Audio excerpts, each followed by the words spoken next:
Nadine is a good girlfriend of mine. She is helping me to develop some concepts I'm working on in my crazy life. I always tell people, my life is already crazy. I might as well get paid to live my life. It's reality TV. Um, but before we jump into getting the questions answered about Nadine, I just want to read you her quick bio. So, comedian, producer, pop culture expert Nadine Rajabi is affectionately known as Nadine for good reason. Her ever impassioned, energized approach to life has led her to break boundaries and defy gravity personally and professionally time again. Not only is Nadine America's first professional Iranian female comedian, she is also a national champion black belt, a world-class soccer player, a competitive snowboarder, and a former semi-pro soccer player. Additionally, Nadine holds a BA in biology, which I didn't know that, and an MBA, neither of which she uses in her stand-up career, obviously. Nadine's fearless attitude and quick wit have captured audiences across the country as they as the face of BravoTV.com's digital series, Fresh Squeeze, The Real Housewives of Orange County, Housewives-ology, The Real Housewives of New Jersey, and The Shaws Come Clean with Nadine. Shaw's a Sunset digital after show in which she created with the hosts and writes. She's also been featured on Showtime's comedy special Hot Tamales, TV Guide's Stand Up and Stilettos, and Nubo TV Stand Up and Deliver. She is also a regular commentator on VH1's 100 Greatest Franchise, plus numerous shows on networks such as E!, Lifetime, and Logo. This past year, she had the honor of being chosen to speak at a TEDx Golden Gate Park, where she delivered her speech about the beauty of the unibrow, embracing your differences. Nadine is a dynamic and versatile person behind the camera as well as being in front of it. For the past several years, she has served as executive producer of Bravo's Below Deck Mediterranean franchise, There Goes the Motherhood, co-executive producer on Bravo's Game of Crowns, Eastern Club, and Startup Silicon Valley, and served as a supervising producer on Miss Advised, Most Eligible Dallas, and The Real Housewives of Miami. She recently led her comedic talent to the CW as a writer on the network's musical chairs competition, OSIT. Nadine continues to be a comedy club favorite at many of the country's top venues and has even taken her groundbreaking comedy and arsenal of punchlines as far as the Middle East to entertain the troops. So, with that being said, I learned so much about reading this bio. I think I only knew half of the information in this bio. World-class soccer player. Okay, snowboarder. Say hello, everyone, to Nadine. Hi, everyone. How are you doing? Yes. So, of course, I got a lot of reality show questions. I tried to condense them. I know this is your life now. You eat and breathe reality TV. But anyway, so we're going to jump into some of the questions that were submitted. So the first general question. First of all, thank you, Jay Carter, for having this and holding this forum in this panel. I think it's really incredible. Thank you so much. Thanks for letting me be part of it.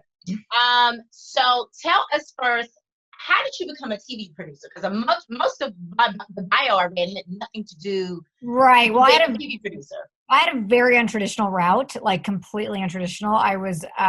I knew since I was a child I wanted to work in TV.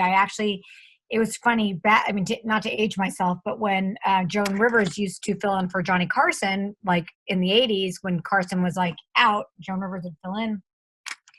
I remember I told my mom, my family's, they're both Persian, and I remember I tell my mom, I'm like, that's what I want to do. And she'd be like, what do you want to do? She's like, after you're a doctor or a lawyer, that's what you can do. I was like it was just a, very traditional. They never wanted me to have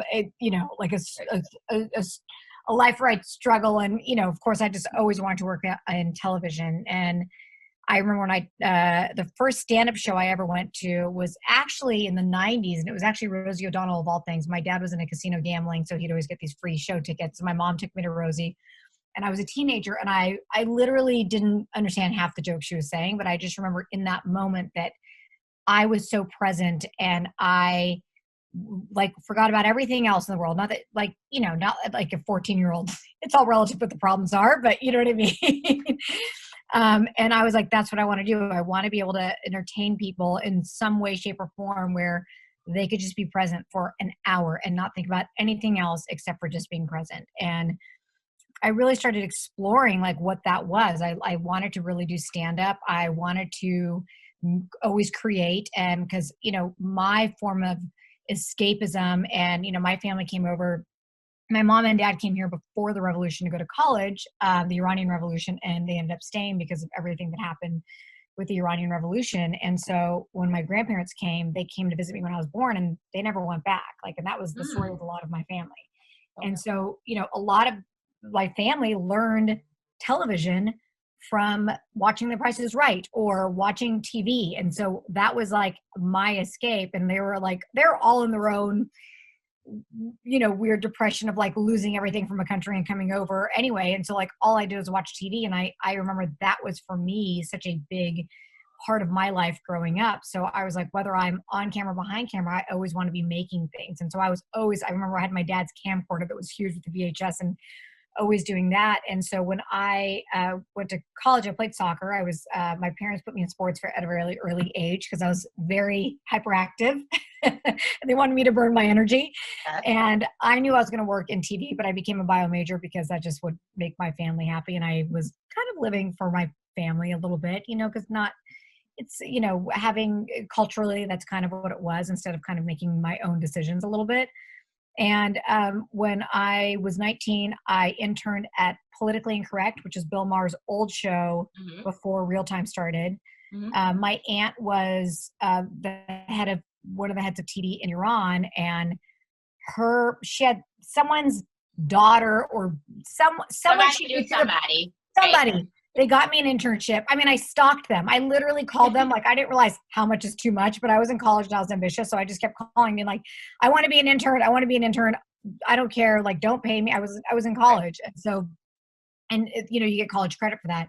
Right. Finally, they came and saw me, like they let me have a meeting, and I got an internship at Politically Incorrect. And I really, it was one of those things where it was like, if I had to make coffee, I made the best coffee. I wrote everything down. I was like meticulous with everything I did. And they knew I wanted to be a writer or just go into comedy in some way, shape, or form. And inherently I was, I think that was my defense mechanism growing up, was comedy. And like, it was always because I grew up in a very, white Orange County, and, now it's a little more diversified, but back in the 80s, there was nobody knew what Persians were. Nobody, it was very, very, I was such a minority, and it was a hard, and I was bullied. I had, I had one eyebrow, I had hair all over my body. I didn't look like everyone else. And it was a tough time to, I was bullied a lot. And I found that comedy was my escape in making people try to like relate and things like that. And so I was inherently funny. And so a lot of the writers really took to me. And I, at the time, was like, it was a little bit of a raunchy writer's room, and I made them laugh. And one of the writer's assistants went to get married, and he went away for 3 months. And they're like, Nadine, why don't you fill in, this guy Tom's spot? I was like, really? They're like, yeah. So as an intern, I was filling in as a writer's assistant. So I was in the writer's room. I would pitch jokes, like, because I got really, in with the head writer, who was so supportive and just really saw something in me, because I I didn't overstep my boundaries. I was very respectful. I was still getting them coffee, but at the same time, on my off time, I was writing jokes, and I was trying to submit jokes for the show. And I got a couple of my jokes, picked for the show, which was a huge thing at 19 years old, and so I just kept interning. And, after college, I graduated with my degree in biology. Degree, right? Yeah. Yeah. And I was like, I'm not fucking doing anything. Me being a bio degree was like, I mean, I loved science. I was a science nerd. So I was actually, thank God, it came pretty easy for me, but it was just like, there was like zero interest of like actually pursuing a career in that. Right. And, and one of the things that the writers did is, your homework is to do stand up before you leave, or we're not signing your papers to give you your credit. So they forced me to get on stage, because to me that seemed really scary, especially at 19 years old. And I don't know how much time we have, so I don't want to waste everyone's time because I know you have a lot of questions. You're still good on time. Yeah. And so I, that moment, got up on stage, and they all came, and it was really amazing. I graduated, and I got an assistant job in one of the old producers from Politically Incorrect, had moved on and had a deal at another place, and he had a development deal. and I was his assistant. So I would, because he was lazy, thank God for me, I was like, took that, where I started writing his one sheets of like how to write a one sheet for a TV show, and just learning. And I was like looking at all the old past treatments. And this is like in the year I started working for him in 2000, not to age myself, but it was one of those things where it was just kind of trial by fire. And I was like, I'm sick of answering. And at night I would go do stand up. I would drive to San Diego and I'd drive back. It didn't matter where I was. I was like, I was so ambitious. And I was like, I'm sick of working, for doing this. And I was doing stand up, and I had a friend that was working in TV promos and trailers. And so I moved over to that division and I started writing TV promos, and that, I started meeting people and I started writing movie trailers. My first TV promo job was writing for World's Wildest Police Videos, and I would watch police chases all day long and have to write promos of how do you promote another police chase. And it was just like, it was just over and over, but I didn't care. It was like, I was like this kid that like, I remember when I went in for like my first, like to get that job, they're like, how much would it take to get you away from your assistant job? And I'm like, $35,000. And I'm like, I was like, when I asked for that, I was like, oh my God, I'm going to be so rich if they give me $35,000 a year. Right. Like in my mind, I didn't know, it was like, I thought it was a big ask. And they're like, oh, well, you're hired. Okay. And I was like, really? And so I was like, I guess I'm quitting my job. And so that kind of became and I started really developing a knack for that. And I started being able to do it freelance. So I went back to school because I got a long discussion with my father, who pushed me to get my master's, and which I do nothing with, but I'm a big proponent of school. So I still, when I get depressed, when I'm in an edit bay at 3 a.m, I'm looking at PhD programs. But basically that was, I went the comedy route, and I got a radio show it was at the time just XM and Sirius were not merged, where I started interviewing celebrities and doing things like that, and following reality TV. And then I had a show idea that I pitched to Fox through like a friend, and they developed this think tank where basically we were just creatives that would sit around in a conference room once a week. We'd go home, think of ideas, and at that moment, it was a very diverse group. I was a comedian. They had like they had a writer, and it was scripted and unscripted shows. And we were doctor shows that they had for the studio, and we would also pitch ideas. Mm-hmm. With that, I developed a digital series, which actually launched the digital studio for Fox at that moment. And then my friend in the think tank at the time was writing for Run's House, because that was the age of soft scripted. I remember Run's House. Yeah. And so there was a big age of reality.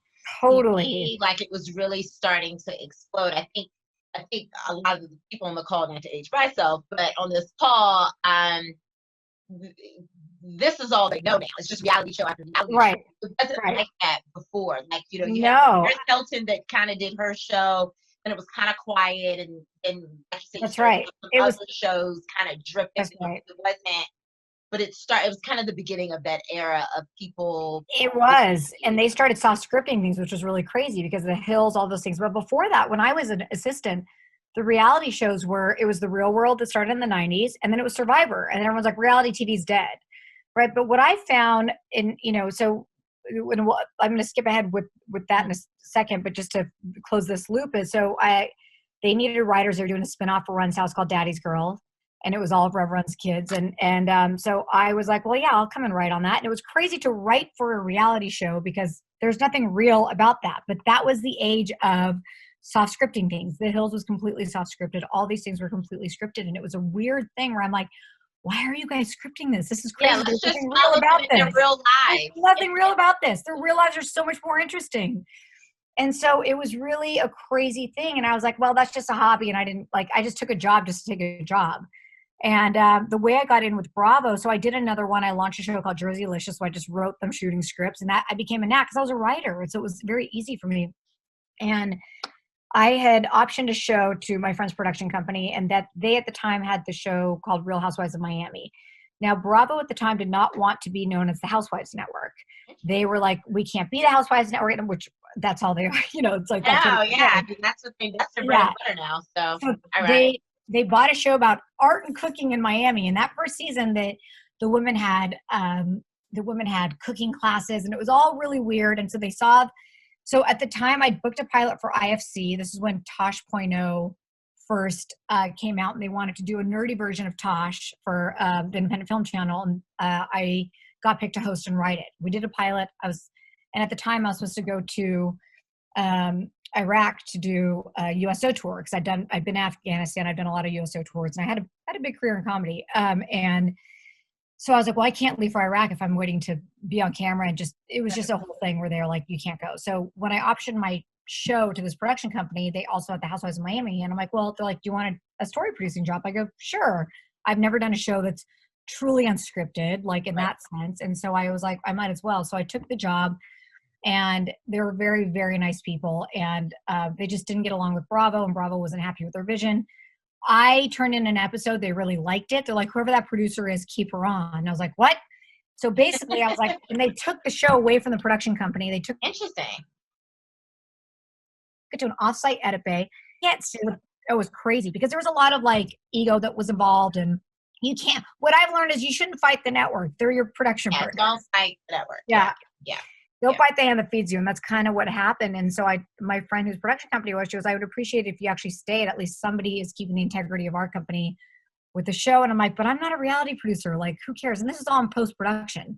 Right. And I was like, well, whatever. It's like, I'm not going to go on the road. It'll be fine. So I basically, my naivete, like, had I known now what I knew then, there was no way I would have taken that show on. But basically, I ended up finishing that whole series, and I had to reframe it as a housewife. So I had to go through and do all new interviews, like reframe the whole series. So if you watch the first season of Housewives of Miami, everyone's like, oh, it's so terrible. It's like, because they didn't shoot Housewives. They shot, you'll see cooking classes in there. It doesn't even make any sense. It's a whole different show. It was a totally different show. And put it in this format of the Housewives. Totally. And I did it all in post-production. It was crazy. And so I didn't realize I had this knack for this. And so, I mean, to me, storytelling is storytelling. Obviously, there's a lot of things that you could learn that will take a lot of experience to do, managing a team and doing a lot of these other things that you just, don't know. But Bravo was like, well, you can never leave us. And I'm like, I'm a comedian. I'm not doing this. You guys are crazy. Like, I don't even need a title. Like, I really don't care.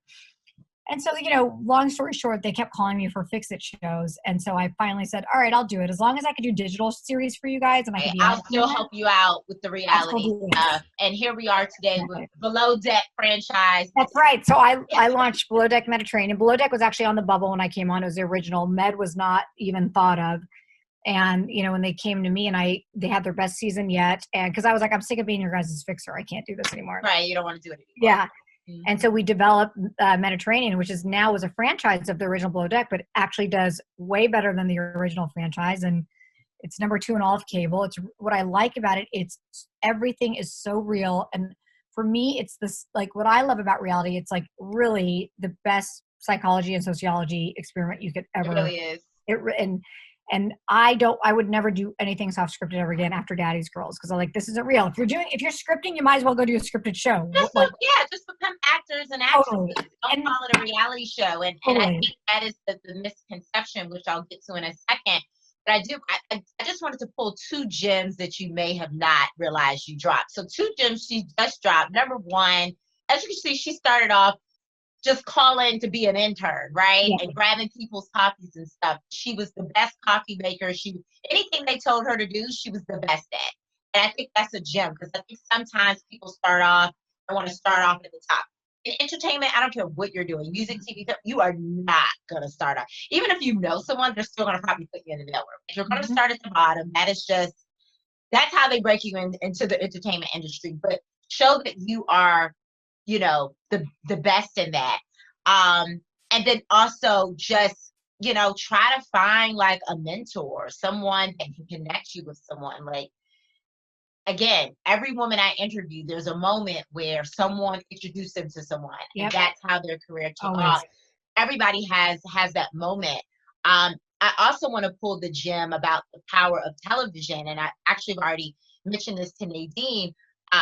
My brother was in a tragic accident this past December, and he is recovering now, but he spent maybe 4 out of 6 months in the hospital not being able to eat. So he had to have the food fed to him through the tube. So he couldn't eat regular food. But my brother is a foodie. Like, he probably could have went to chef school because he loves food. He loves cooking food.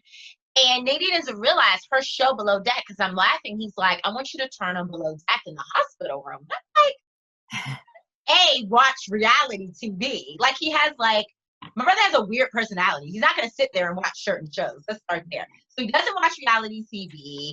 And I'm like, you definitely don't watch Bravo. Like, why do you want me to turn it on Below Deck? He's like, no, the show is like actually really good. The stories are good. The food looks good. I love the chefs. He went through the whole thing of why he loved the show.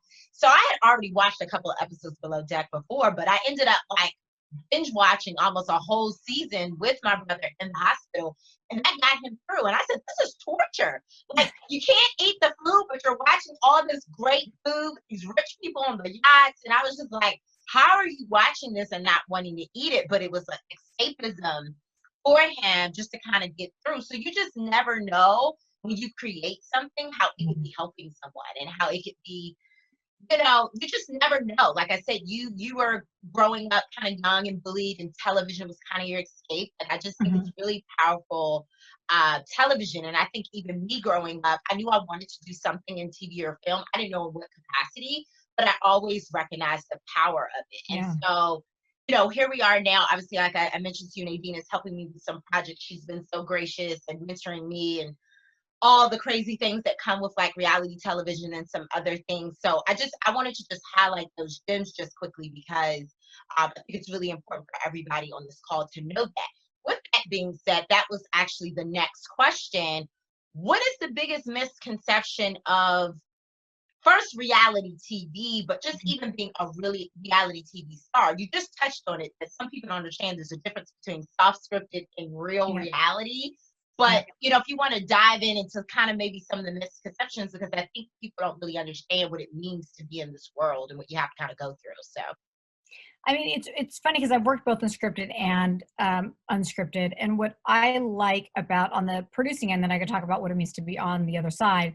On the producing end, it's what I like is you cannot make these stories up, and it's real life. It's like, I feel like when you're scripting something, which is really fun and escapism, and I love writing, it's like, it's you're creating all this stuff in your head. It's like, for me, when I'm producing it, it's like, I learn so much about myself watching people's behavior and like watching, or when I'm doing an interview with somebody, when you see their confessionals, it's like, when I'm asking them to be self-aware, like I will see myself in some of these people, even if they're like the best or the worst people, because we're just human, right? Like we're doing the best we can. And, you know, being on the other side, it's like, I think because I've been on the other side of the camera, I have a lot of empathy for people that are, and I get it. Everyone's like, well, they signed up for this. I totally get that. But it's also, it's like, they're still human beings. And anybody who chooses to do that, it's like, they're still, you know, and I always tell anybody that's always on a show and they're new, and I'm like, your life will change and you're living your life for everyone to see. And that's the society that we're in right now, right? With Instagram, with social, with everything. Yeah, even without a reality show, you're living it where everyone can see no matter what, our whole lives are a reality show, and the accessibility is so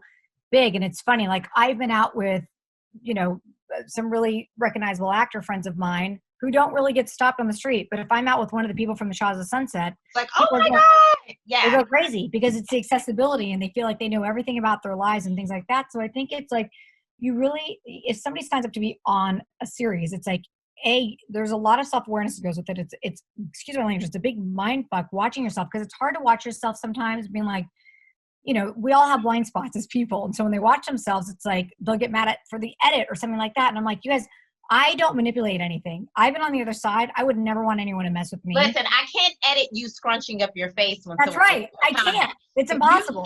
If your face is being scrunched up or you're looking kind of side at someone, that's not an edit.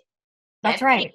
It's actually impossible. So it's hard to watch yourself, but it's like the people that I found that have been able to watch themselves and come on the other side, it's like if they have 2 seasons, 3 seasons, they've really had an amazing redemption, and like they've really grown as people and been able to use their voice and use it as a platform for things like that. It's the people that are completely unaware and they're like, you know, double middle fingers up to everybody.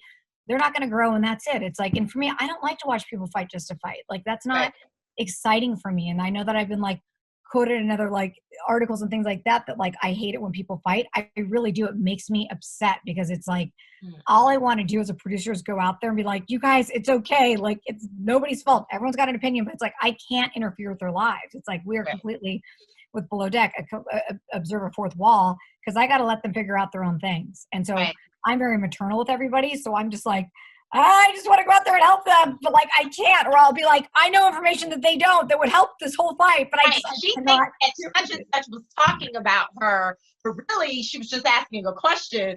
But now she's taking offense, so now she's storming into the room to start a fight, and it's like, you know, you just kind of have to let it unfold. Yep. And I think that just speaks to, again, like you said, the other side. If you want to, some people on this call, like, they're interested in reality TV. I think you just have to really know what you're signing up for. But I do think there is something powerful in being able to watch yourself, and like you said, you have those blind spots. If you're able to kind of sit back and watch yourself outside of yourself, you can either, like you said, use it as an opportunity to grow or go in the other direction, not grow.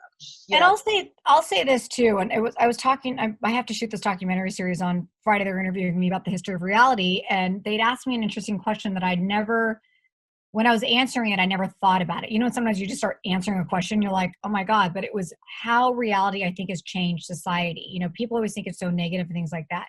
The truth is, it has pushed issues forward that I think that has opened up conversation, from sexuality to racism to, you know, dealing with dealing with any real life situation. I think that reality has actually helped push society forward. If somebody's doing something really negative, it's opened up a conversation. And I think that has been very powerful. We had a cast member that was on Below Deck that did some really deplorable things that we completely, you know, obviously severed ties with. And a person like that would never come back, but it's really just saying, you're not doing press, you're not doing any of these things. And it's like, he has to use that as a teachable moment. And I think that it opened up a conversation because that other people talking about why it was so bad that he was doing this and what we could be doing instead of shame. Yes, that person should have been shamed, but also it's like, what can we do in the future? Like, let's open up this conversation. And I think, you know, I remember with The Real World, I think in the 90s when Pedro died of AIDS, it was like, and he had AIDS, it's like, that was a real conversation. That's stuff that a lot of scripted TV was not pushing, but because it was real, it's like they document. And I feel like it's really pushed the envelope in society of opening up a conversation, whether the instance was good or bad, because no matter what it is, it's like, whatever your political beliefs are, I personally hate our president. It's at least opened up a conversation and made us go the other way, being like, wait, we're not going to accept this, you know, and that's opened up a conversation. So, you know, I try to see good in everything of like, okay, this is a really bad situation. What can we do that's going to make this a better situation? How are we going to open up this conversation?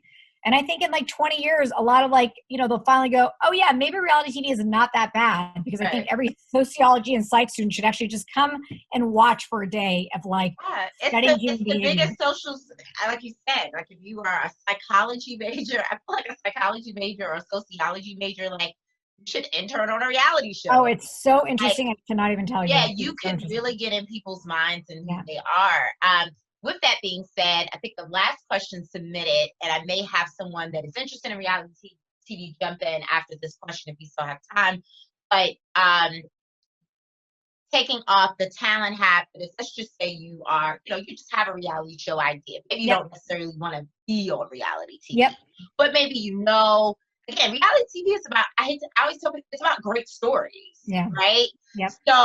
So where do you think, you know, outside of the technical of, you know, I think, you know, obviously shooting some sort of sizzle and creating some sort of one sheet. And if you don't know what those things are, I actually have a reality show course on legalllyfab.com that shows you how to put a one sheet together, shows you how to put a sizzle together. So check that out.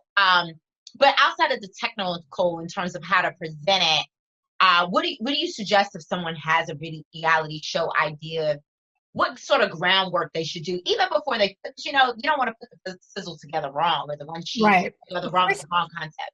The first thing I'll start with is like, you know, everyone thinks they have an idea, right? So it's like, and everyone does have an idea. So my first thing before even putting that together is like, what makes, and just always keep this in mind when you're thinking this could be a great reality show, is like, are these people like, is there let's just say if it's a if it's a format competition or like something like that, that's a totally different realm and we could talk about that.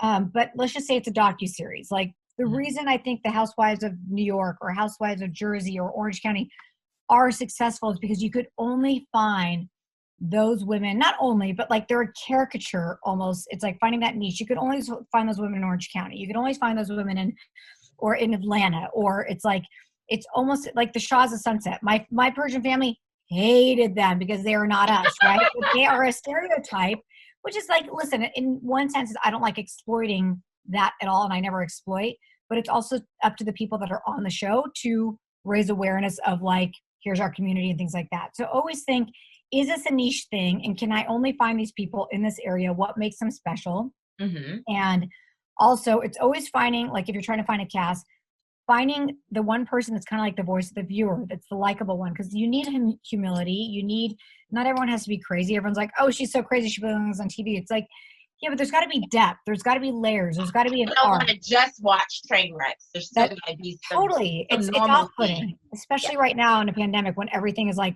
very grim. It's like people want to watch things that are uplifting. So I think once you found that, I think it's also putting together, you know, I would put together a one sheet, which is basically a, you know, it could be a couple of paragraphs. It could be a page of what your show is about. And also what networks are doing a lot. And listen, I think that the envelopes move a lot further because they used to always go, here's some money, shoot a sizzle reel. So you've got to like shoot like this 5-minute highlight reel.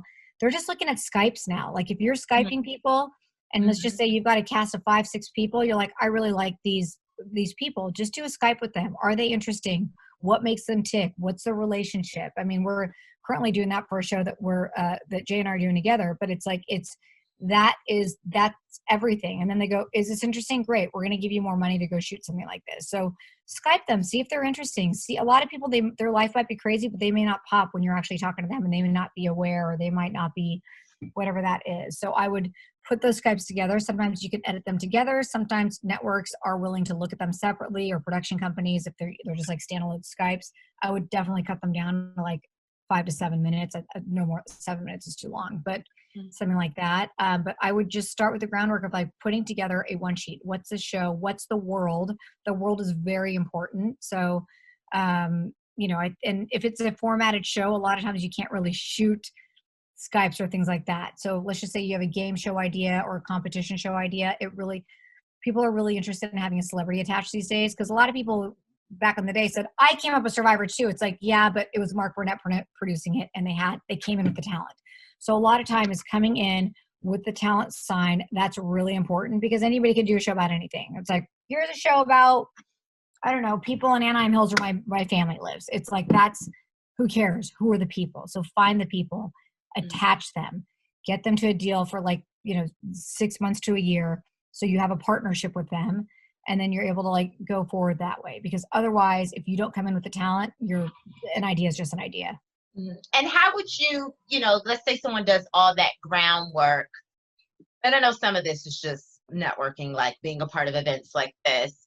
How do people find producers? Because again, you're a producer, you have a production company. So, you take some solicited, unsolicited ideas. Some production companies are like, we don't take anything unsolicited. You have a lot of people don't take unsolicited. Because they don't want to feel like they stole your idea. That's right, and they don't want to get sued. Yeah. Right. So understand that even when you put all this together, you still may have to go through someone to get it pitched to that production company so that it doesn't come off unsolicited, because they're always afraid that people are going to steal. Now, again, not to pitch my course again, my course has a list of production companies that actually take unsolicited. You can actually go to their website and they're like, we're going to allow you to submit it to us, but you got to sign this release. So you just sign the release, you upload it, you upload your pitch. So there are a few production companies that are open because they're just always looking for content. So they're willing to take your stuff as long as you sign a release.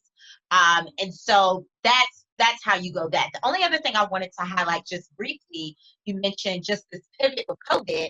How does the reality, are we, I know in some settings with a few people with masks, obviously maybe you can film. How is Bravo and these other networks, what are they saying in terms of how they're going to adjust moving forward with filming reality TV? Well, we're actually just trying to figure all that out right now, which is a very, there's COVID protocol and things like that right now they're looking at a lot of things that are like COVID friendly. So if it's on Zoom or if it's like completely self-isolating, right now we're trying to figure out how we're going to shoot another season of Below Deck Med. We are self-quarantining the crew for 7 days, testing them. After the 7 days, nobody can get on the boat. If anybody goes outside, it's almost like the NBA is doing that. NBA with the bubble. The bubble. So that's what they're trying to create, the bubble. If anybody leaves, they're fired. They get sent home. Now, I just found out there's another show I actually can't say legally, and I wasn't supposed to know about this. I just found out through gossip that it happened on another show that they're shooting right now on Bravo, and they shut down production, and like 3-4 people got fired because they left the bubble. Oh, they left the bubble. It wasn't anything related to my show. Right. I just, but it's like, it's a real thing, and you can't, people got to take this seriously. And I think but I think we're just trying to navigate that. But if there is like, it's like, there's only so much you could do over Zoom. Like there's, Hollywood, what's the show that Kevin Hart just did? It was like, it's not a game night. It was like some sort of a game night show. And I think him and his wife were on it, but it was kind of hard. Like I sort of watched it a little bit, but it's tough. Like as I was doing like videos with their phone, it's like, it's janky, but it's something. I mean, we need entertainment. And the thing is, now we're running out of, we shot Below Deck Med this past season in October. So we're still editing that, but it's like, I mean, if we can't shoot in September, it's like, there's no programming. So they're desperate for programming right now. And trying to figure out like how they can put it together. Well, let's hope they're desperate for all my concepts. I've got more to come. Like whatever you want, I've got some ideas. So what I wanted to do, just if you want to write in the notes, if you wanted to ask Nadine a quick question, I was just going to pick one person. If you have a reality show idea, if you want to be on reality TV, just write in the notes and you can ask Nadine a question. If anybody has a question about like a show concept they have, and if you guys don't have it and you think of something later, you guys could always go to Jay. Please make sure you get, if you think of something like later, you have any questions about reality TV, or someone's like, oh my God, this great reality show idea, like Nadine just said, they're looking for content because they're clearly running out of ideas. And so, I didn't see anyone write anything in the notes. So if I get some notes later, I'll make sure Nadine. Absolutely. Let's go through Jay. She's a great production partner as well. And she's so smart and is really dialed in with everything.